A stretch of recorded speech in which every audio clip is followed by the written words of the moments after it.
ফ্রান্সে তো ফ্রেঞ্চ ভাষায় কথা হয়, আর জার্মানির লোকেরা পিওরলি জার্মান ল্যাঙ্গুয়েজ ইউজ করে।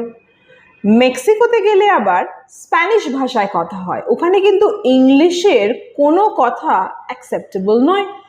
ব্যাংক বলো, অফিস বলো, স্কুল বলো, সবাই সেখানে স্প্যানিশ বলছে। চায়নায় চাইনিজ বলছে। আমাদের দেশেই কেন এরকম যে আমাদেরকে ইংলিশে কথা বলতে হবে? হ্যাঁ, অনেকেরই এই ধরনের কোয়েশ্চেন্স থাকে বা বক্তব্য থাকে, তাই না? কিন্তু প্রত্যেকটা কান্ট্রি আলাদা, তাদের culture, infrastructure, government, everything is different, you see. কারোর পার্লামেন্টেরিয়ান ফর্ম অফ গভর্নমেন্ট থাকে, লাইক ব্রিটেন, ইউকে। আমেরিকাতে আবার প্রেসিডেন্সিয়াল ফর্ম অফ গভর্নমেন্ট থাকে, তাই না? আমাদের কান্ট্রিতে it is again parliamentarian form of government, it's a democracy obviously. তো ইন্ডিয়াতে অনেকগুলো স্টেটস, আমাদের প্রত্যেকটা স্টেটের ভাষা আলাদা। ভেবে দেখেছেন কখনো? গুজরাটে গুজরাতি ভাষায় কথা হয়, রাজস্থানের লোকেরা ওদের নিজেদের একটা ল্যাঙ্গুয়েজে কথা বলে, Rajasthani. Bihar, the language is Bhojpuri. পাঞ্জাবে পাঞ্জাবি ভাষায় কথা হয়, ওয়েস্ট বেঙ্গলে বাংলা ভাষা, তাই না?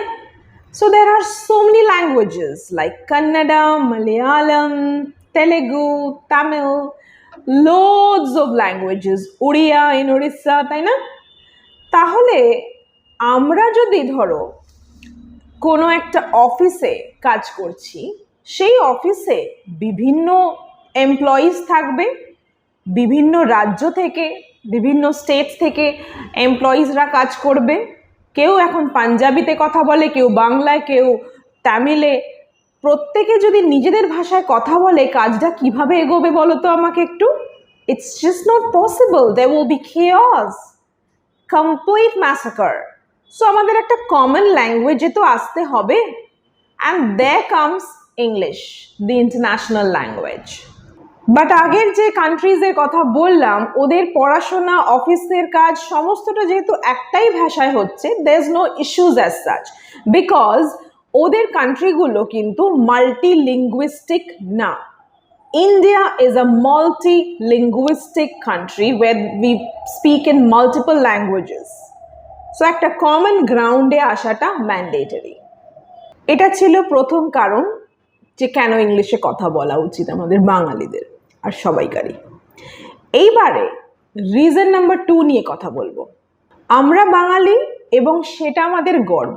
সত্যজিৎ রায় থেকে শুরু করে স্বামী বিবেকানন্দা, রবীন্দ্রনাথ ঠাকুর, সবাই এরা আমাদের গর্ব, আমাদের মনে প্রাণে বাস করছেন।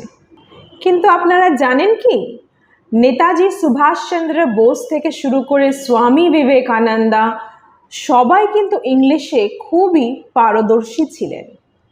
I'm sure you must be knowing about the famous lecture, the speech given by Swami Vivekananda in Chicago regarding Hinduism, তাই না? সবার মন জিতে গেছিলেন উনি। এস.এন. ব্যানার্জি একজন বাঙালি হয়ে first civil service exam crack করেছিলেন, which was obviously in English. আজও গোটা বিশ্বে বাঙালির জয় জয়কার। আপনি জার্মানিতে যান, ব্রিটেনে যান, আমেরিকায় যান, সর্বত্র কিন্তু বাঙালি আছেই এবং রমরমিয়ে কাজ করছেন। আর এটাই হওয়া উচিত। আপনি কি চাইবেন যে লোকে বলবে যে ও এ তো বাঙালি, so much backdated, so unsmart? বাঙালির দ্বারা হয় না, ওদের ইংলিশের উচ্চারণ ঠিক নেই, they can't speak fluently, they are so nervous. Do you want to listen to all these things? I don't think so. আমার মনে হয় না আমরা এগুলো শুনতে ইন্টারেস্টেড, বিকজ বাংলা আগেও দেখিয়েছে আর আজও দেখাচ্ছে এবং ফিউচারে দেখানো উচিত ডেফিনেটলি, যে একটা ভাষা, একটা সামান্য ইংলিশ ভাষার জন্য লোকে পদে পদে আমাদেরকে ডাউন করবে, সেটা কাম্য না। আমরা কাউকে দেখাতে চাই না যে আমরা কত ভালো ইংলিশে কথা বলি, বাট আমরা এটাও চাইবো না যে লোকে একটা ভাষার জন্য আমাদের পদে পদে ছোট করবে, যে বাঙালির দ্বারা কিছু হয় না। কেন? আগে যখন হয়েছে, আজও হচ্ছে, হতেই হবে, হওয়াটাই উচিত। তিন নম্বর কারণ, রিজন নাম্বার 3, কেন আমাদের ইংলিশ শেখা উচিত এবং ইংলিশে কথা বলা উচিত, সেটা হলো এই যে ইংলিশে কথা বললে আমি কিছু কম ভারতীয় বা কম বাঙালি হয়ে যাব না, ঠিক আছে? বরঞ্চ আমাদের বাংলার মানকে, সম্মানকে আমরা আরো উজ্জ্বল করে তুলব আমাদের শিক্ষাগত যোগ্যতা বাড়িয়ে। কিছু নলেজ যে কোনো ফর্মে অলওয়েজ গুড।